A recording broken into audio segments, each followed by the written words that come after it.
All right, welcome back to the deep dive. We have a massive stack of documents on the digital desk today. And honestly, just looking at it, it feels heavy. It does. And not just because of the page count. I mean, we are talking thousands of pages here, but because of the weight of the story itself. Yeah, it's the kind of story that just sucks all the oxygen out of the room. It just dominates every conversation. We are talking, of course, about the massive release of documents related to Jeffrey Epstein by the U.S. Justice Department. Now, typically with something like this, we might just dive straight into the timeline, the crimes, the sordid detail. Sure, the usual playbook. But we're going to do something a little different today. This deep dive is, well, it's specifically designed for the learner. That's right.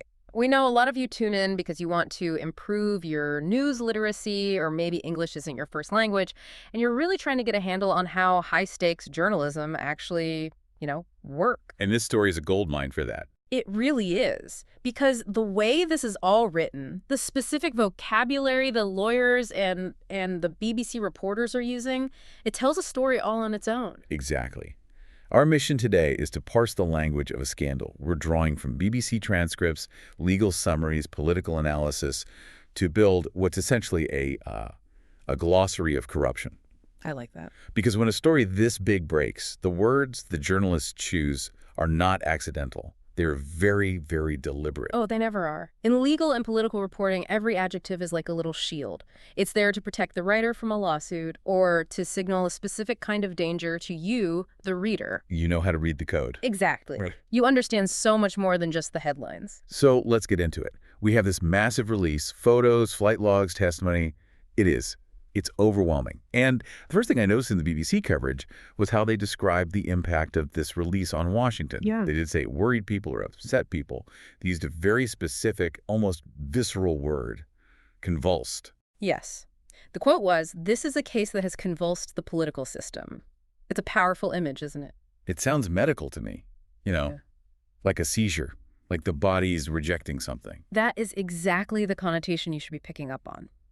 If a system is just disrupted or shaken, that implies a bit of turbulence, maybe some arguments, some angry tweets. Right. But to convulse means to shake violently and uncontrollably. It implies that the body politic, the government itself, has kind of lost control of its own movements. So when a journalist uses convulsed, they're signaling deep instability. This isn't just another news cycle. It's a shock to the system's nervous system. Precisely. It suggests the damage is internal and involuntary. And honestly, looking at the panic in D.C. when these files dropped, convulsed is probably the only word that fits. It captures that sense of a physical reaction to shock. And part of that shock comes from the sheer volume of what we're dealing with. You see this next word pop up constantly. A trove, a vast trove of documents. Yeah. I feel like I only ever hear that word in two contexts: pirates and journalists. It's true. It's one of those words that lives almost exclusively in journalism and, fantasy novels. Usually hear treasure trove. Right. Chests of gold, X marks the spot. But here, the context is much darker. In journalism, a trove implies two things: value and disorder.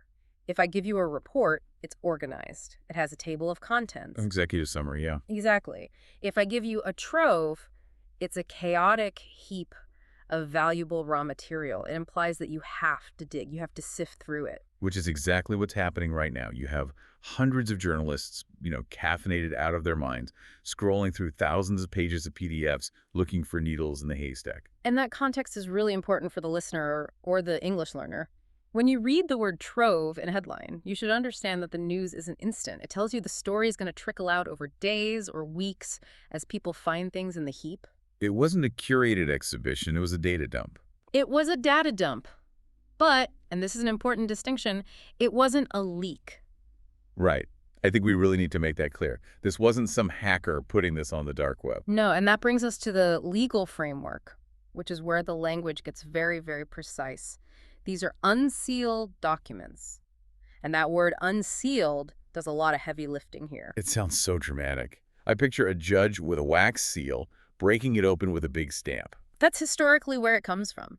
In the modern court system, when documents are sealed, it means the public cannot see them. They're locked away. But for these to be unsealed, a judge had to make a conscious decision. A decision that... What? That the public's right to know was more important than the privacy of the people involved. So unsealed basically means authorized for the public. Yes, it's the difference between gossip and a court record. Gossip is whispered. Unsealed documents are shouted. Let's talk about the people inside those documents, because this is where the Trove gets dangerous. We have a cast of characters that includes former presidents, royalty, Hollywood stars. A real who's who of the elite. Bill Clinton, Prince Andrew, Donald Trump, Kevin Spacey. But this is where the language gets so tricky. And if you're a learner or just a careful reader, you have to watch out for the trap of guilt by association. This is the most critical part of reading this story. The BBC source is very, very careful. They mention, for example, photos of Bill Clinton. He appears to be in what looks like a hot tub or a swimming pool. Which visually is sensational. A former president in a swimming pool at a convicted sex offender's house. I mean, it looks bad. It implies a lot. It looks terrible.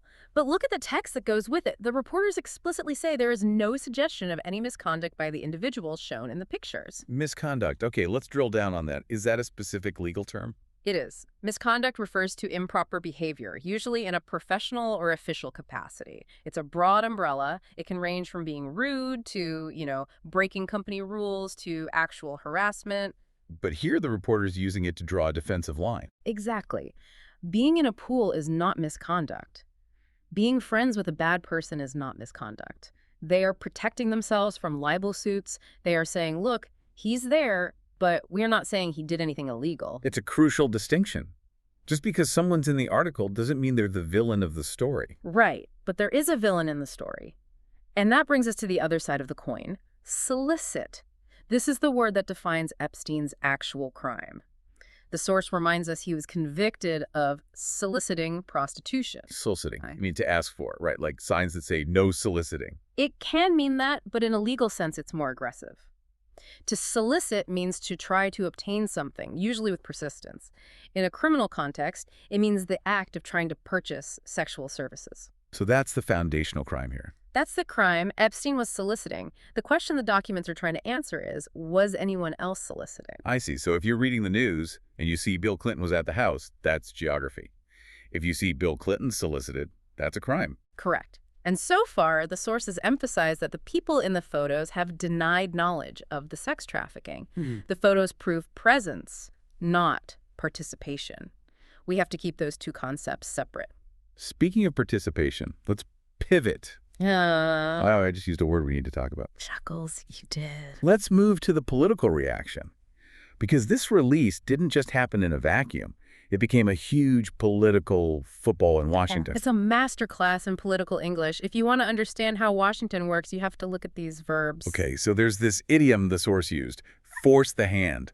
They said Congress forced the hand of the president to create the deadline for this release. I love this idiom. It's so common in business and politics. It comes from card games like poker. Right. If you force someone's hand, you make them play a card they wanted to hold back. Exactly. You are taking away their option to wait. You are stripping them of their strategy. The implication is that the administration was reluctant. So they didn't want to release these. Well, governments hate chaos. They hate convulsions, to go back to our first word. But the political pressure was just so high, their hand was forced. They had no choice. And once their hand was forced, they had to do something else. The BBC says they had to pivot. Ah, the pivot. The politician's best friend. It sounds athletic. I always picture a basketball player. It is athletic. A basketball player plants one foot, that foot stays still, and they spin around to face a new direction. In politics, a pivot is a sharp change in strategy or messaging, usually done to save face. So walk me through the pivot here. What was the before and after? Initially, the White House was dismissive. Why are we rehashing this? This is old news. But when the public outcry got too loud, they pivoted. Suddenly, they weren't dismissive anymore. They had to act like they supported transparency. They went from who cares to we're complying with the law. Exactly. That spin, that's the pivot. But that who cares attitude was actually caught on tape, wasn't it? We have that quote from the president. It was remarkably casual. It was shocking to hear. He said, we have Texas, we have this. Are people still talking about this guy, this creep? Creep. That is definitely not in the legal dictionary. No. And that word choice is a strategy, too. Calling Epstein a creep minimizes him. Yeah, a creep is someone who makes you uncomfortable at a party. Right. But a man running an international sex trafficking ring is a monster, a felon, a predator. By using creep, he makes it sound like a personal annoyance rather than a systemic crime. He's trying to shrink the scandal. And that dismissal is exactly what made the Democrats so furious. Right, because the sources say the Democrats are screaming about a cover-up. And that is the nuclear bomb of political vocabulary. It really is. A cover-up isn't just ignoring a problem. It implies an active, organized effort to hide the truth or suppress evidence. It implies conspiracy. They're saying the release is incomplete, too much is blacked out. Those are the redactions. And that brings us to this tension. You have Republicans warning the Attorney General that he must comply with the law. And Democrats saying, you're not complying enough. You're covering up. Exactly. And that phrase, comply with, is another good one for the learner. It's not agree with. To comply with means to act in accordance with a command. It's submission to authority. You either comply or you don't. It's not a negotiation. So we have this standoff. Now, what are journalists actually doing with these files? The source says they're expected to scrutinize the details. Scrutinize. This is a step above reading. It sounds intense. I am scrutinizing you. It is intense. To scrutinize means to examine with extreme care. You're looking for flaws, for tiny details. It comes from the Latin for searching among trash, literally picking through to find the valuable bit. Which goes right back to the Trove idea. You have to scavenge. Right. They are scrutinizing the flight logs, the dates on photos, and they are scrutinizing the denials. The denials. Okay, this is my favorite piece of legal jargon from the whole set. We talked about Prince Andrew. The source says he strenuously denied the allegations. Yes, not just deny it, strenuously. Why the adverb? Does denying it strenuously make it more true? It's an attempt to make it seem that way. It's a collocation words that just stick together in English. In a PR crisis, you rarely just deny. That sounds weak. You categorically deny or you strenuously deny. Strenuously implies physical effort. It's like saying, I am denying this with every muscle in my body. It sounds almost desperate to me. Like, if you have to tell me how hard you're denying it, maybe you're worried I won't believe you. And that's often how it's perceived. And as the text notes, despite the strenuous denials, he was still stripped of his royal titles. The adverb didn't save him. The scrutiny outweighed the strenuousness. That's a great way to put it. So we've covered a lot of ground. What's the takeaway for the listener watching this unfold? I think the takeaway is patience and skepticism. The BBC made it clear. This is just the beginning. There are hundreds of thousands more pages that could be released. The Trove is deep. It is. And the legal battle, the litigation, is ongoing. That's another key word, litigation. The process of taking legal action. This whole document release is essentially the debris left over from the litigation between Virginia Giuffre and Ghislaine Maxwell. So we are digging through the trash of a lawsuit. Essentially. And civil litigation can drag on for years. So I think my main takeaway for you is to watch out for that political pivot. Watch how the language shifts. Watch who calls it a crime and who calls it misconduct. Watch who demands compliance and who screams cover up. The language tells you whose team they're on. Okay, let's wrap this up with a quick review for our learners. If you're going to read the news this week, let's pick the top 3 power words you absolutely need to lock in. Okay, top 3. Number 1 has to be convulsed. Use that when a scandal is so big it shakes the foundation of a government or an organization. Right, it implies violent instability. Number 2, scrutinize. Don't just say read or look at. If you're investigating something, police are involved. They are scrutinizing. They're looking for truth in the details. And number 3, I'm going to go with pivot. It's just so useful in business and politics. When someone realizes their position is losing and they quickly change direction to save themselves, that's a pivot. And honestly, if you master those words, convulsed, scrutinize, pivot, you don't just understand this story. You understand financial crises, election scandals. You understand how power protects itself in English. That is the power of this vocabulary. It gives you the tools to decode the world. I love that. Now, before we sign off, I want to leave you, the listener, with a final thought to mull over. We talked about the unsealed documents, but we also mentioned that many names and details are blacked out or redacted. Right, the black bars over the text. So here's the question. If you're reading a trove of thousands of pages, but the most dangerous information is covered in black ink, have we actually learned the truth? Or have we just learned what the litigation allowed us to see? That's a chilling thought. We're scrutinizing the window dressing while the house might still be burning on the inside. Something to chew on. Go out there, read the headlines, but read them carefully. Watch the language. Scrutinize everything. Thanks for listening to The Deep Dive. We'll see you next time. 喜欢这种学习方式，欢迎订阅我的频道，让我们一起用下一个10分钟，把商业英文变简单。